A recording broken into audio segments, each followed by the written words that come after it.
Hey there guys, what's going on? Welcome to another video. Today what I wanted to do was to try out the 86 rated Quincy PROMES. He cost me 170,000 coins, so I want to let you guys know if he's actually worth it. And if you're wondering what players I use for the SBC, check out the unlock video that would have gone up yesterday. So if we can start off by dropping a like, that'd be awesome. If you are needing game codes or anything game related, head over to g2a.com, use the code Fuji to get yourself a discount on every single order, and let's find out if Quincy PROMES is worth the coins. The first thing that I'm going to say to you guys is before you've even had the chance to play with Quincy PROMES in game, you need to consider how you're going to get chemistry. Do you mind changing up the formation in game?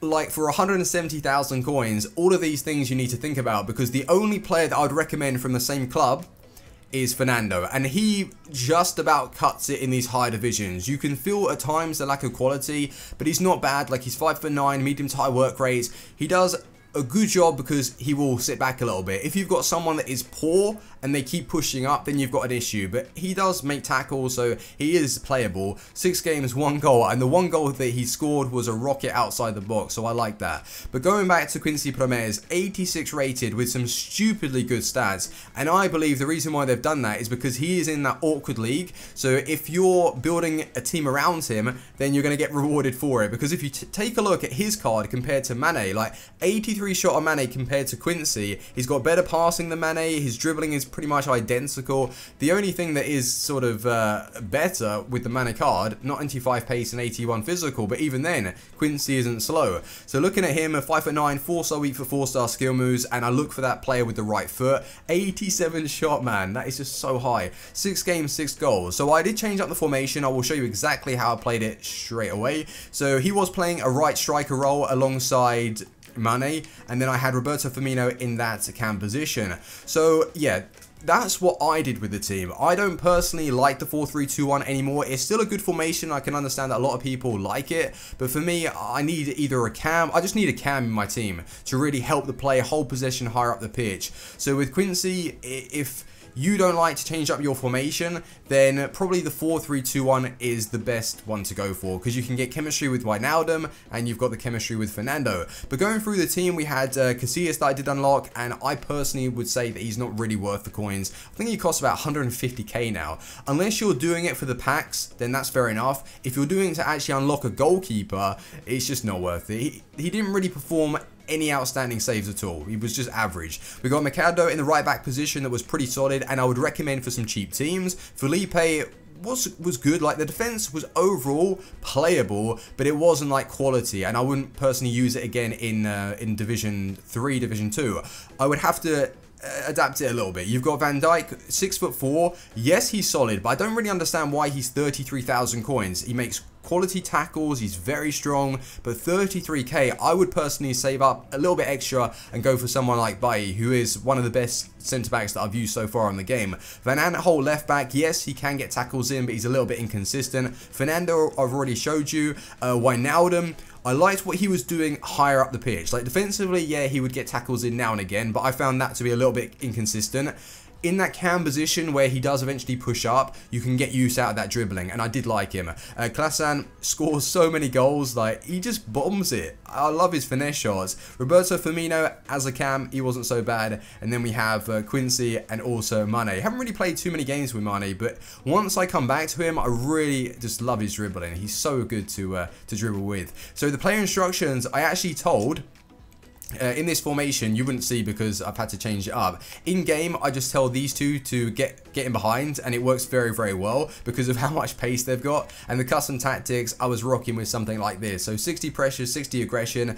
But the 4-3-1-2, I mean, I know a lot of you guys probably will be playing the weekend league and it's been dodgy. When the game is bad, I can't link up properly, so then I have to go back to a 4-2-3-1. And the last game that I played was a 4-2-3-1, and I ended up destroying. So yeah, we shall see what happens in the weekend league, but are we ready to go and try Quincy? Is he worth the coins? Let's find out. So I did get off to the best possible start with Quincy PROMES. In the first game, I scored a hat-trick, and I thought it was going to be uphill from there. it did start to mellow out a little bit. Now, one thing that I would say is brilliant about the card is the fact that he's so energetic. He's going to be bringing you the acceleration, the sprint speed. Like, his acceleration is 88, but his sprint speed is 94. So if there is space that is forming, allow him to gather the acceleration, and then his sprint speed will just take over. So he is quick, and with the agility, the balance, just everything about the card when it comes to dribbling, he feels really, really nice. You've got full control over it.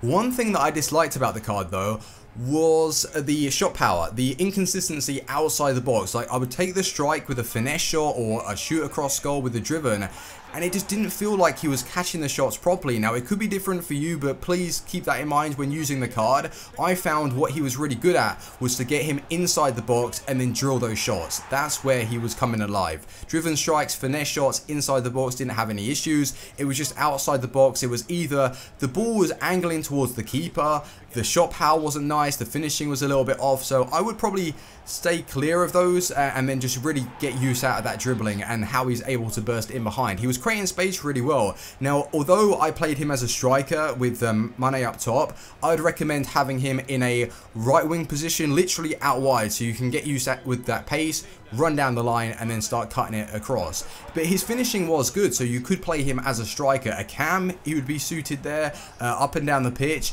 But then you've got to really consider, looking at this card in the Russian league, 170,000 coins, which is what I paid, and I thought I got a deal. So if you're a lazy buyer, you're going to be looking to spend over 200,000. And when you consider someone like Willian, like I'm going to compare him to Willian because he's my favorite winger on the game. You've got someone that has pretty good pace, like very close to the dribbling as well. The shooting is fine. And he costs like 40,000 coins in a popular league. He's Brazilian. You can link him up. Now, PROMES, 170k to be looking in an untradeable card that is in an awkward league, and his nationality really isn't anything special, because I feel that a striker from the Netherlands is lacking personally, and the midfielders, you've only got Klaassen and Wijnaldum. The rest of them just look so bad. So for me, well, unless you've got coins to purchase Hullet, but nobody has coins to purchase Hullet. So yeah, I would say that, yeah, he is great. I would hold off a little bit. He's not outstanding to really rush out and bring him into a team. So hold off a little bit. Consider your choices. Are you going to be using him in like one main team? Are you wanting to switch up the formation as soon as the game starts? Because you're probably going to have to do that with the links that you're going to get with him. So for me, he did play well. I loved his pace, liked his shooting, his positioning was good, his agility was fine. The one thing probably that he is lacking, long shots and his strength on the ball. He's going to get bullied a little bit, but with the overall control, you're going to be able to weave it in and out. Like, he was good. 170k though, not worth the coins right now. So if you've got the coins, I would look to invest into like your main team. And when he does drop to overall like 100 to 120,000, that'd be a very good price, because then you can use the packs to bring back some of those coins. So hopefully this video was helpful. Drop a like if you have enjoyed it, and let me know if you've unlocked the card for yourselves. And Casillas, I would say he's not worth it. He's just not, but again, you get the packs back. So depending on what you want to do, maybe wait until Team of the Year, save up those packs and open them then. But thanks ever so much for watching. Drop a like and I will see you soon. Team out. Peace.